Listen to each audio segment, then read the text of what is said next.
नमस्कार विद्यार्थी मित्रांनो, स्वागत आहे आपल्या यूट्यूब चॅनल ज्याचं नाव आहे मोहित मोटिवेटेड एक्झाम चॅनल। आज आपण बघणार आहे शिक्षक अभियंता बुद्धिमत्ता चाचणी म्हणजे TIT परीक्षा 2025 रोजी प्रसिद्ध झालेले निवेदनाबद्दलची माहिती। ती निवेदन कोणते तर आता मग बघूया व्हिडिओ माझ्या मार्फत।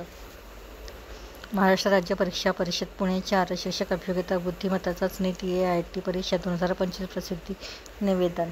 महाराष्ट्र राज्यातील सर्व स्थानिक स्वराज्य संस्था व खाजगी व्यवस्थापनाच्या शाळांमध्ये पवित्र या संगणकीय प्रणालीद्वारे शिक्षक भरतीकरिता शिक्षक अभियोगिता बुद्धिमत्ता चाचणी TIT 2025 या परीक्षेचे ऑनलाईन पद्धतीने आयोजन करण्यात येत आहे। परीक्षेबाबतची अधिसूचना महाराष्ट्र राज्य परीक्षा परिषदच्या www.mscepune.in या संकेतस्थळावर दिनांक 25/4/2025 रोजी प्रसिद्ध करण्यात आली आहे। सदर परीक्षेचे ऑनलाईन आवेदनपत्र सादर करण्याची मुदत 10/5/2025 ऐवजी दिनांक 14/5/2025 करण्यात आली आहे। तसेच ऑनलाईन आवेदन शुल्क भरण्याची मुदत दिनांक 14/5/2025 रोजी 23:59 पर्यंत आहे। तथापि शिक्षक अभियोगिता व बुद्धिमत्ता चाचणी म्हणजेच TIT परीक्षा 2025 पुढे ढकलण्याबाबत व इतर अडचणींबाबत यूट्यूब चॅनल, सोशल मीडिया प्लॅटफॉर्मद्वारे व अन्य माध्यमांद्वारे अनधिकृत बाबी प्रसिद्ध होत आहेत। त्यामुळे परीक्षार्थ्यांमध्ये संभ्रम निर्माण होऊन परिषदेच्या विश्वासार्हतेवर प्रश्नचिन्ह निर्माण होत असल्याचे दिसून येत आहे।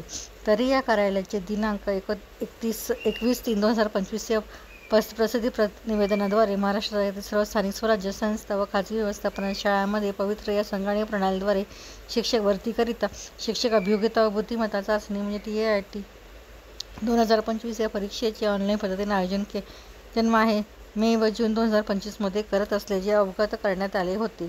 त्यानुसार पात्र उमेदवारांनी सदर परीक्षेबाबत आवश्यक ती पूर्वतयारी करावी असे आवाहन करण्यात आले होते। सदर परीक्षेत नियोजित केल्याप्रमाणे घेण्यात येणार आहे। त्यामुळे परीक्षार्थ्यांनी यूट्यूब चॅनल, सोशल मीडिया प्लॅटफॉर्मद्वारे दिल्या जाणाऱ्या बातम्या किंवा अफवांवर विश्वास न ठेवता महाराष्ट्र राज्य परीक्षा परिषदच्या अधिकृत संकेतस्थळावरील वेळोवेळी देण्यात येणाऱ्या सूचना व माहितीचे अवलोकन करावे।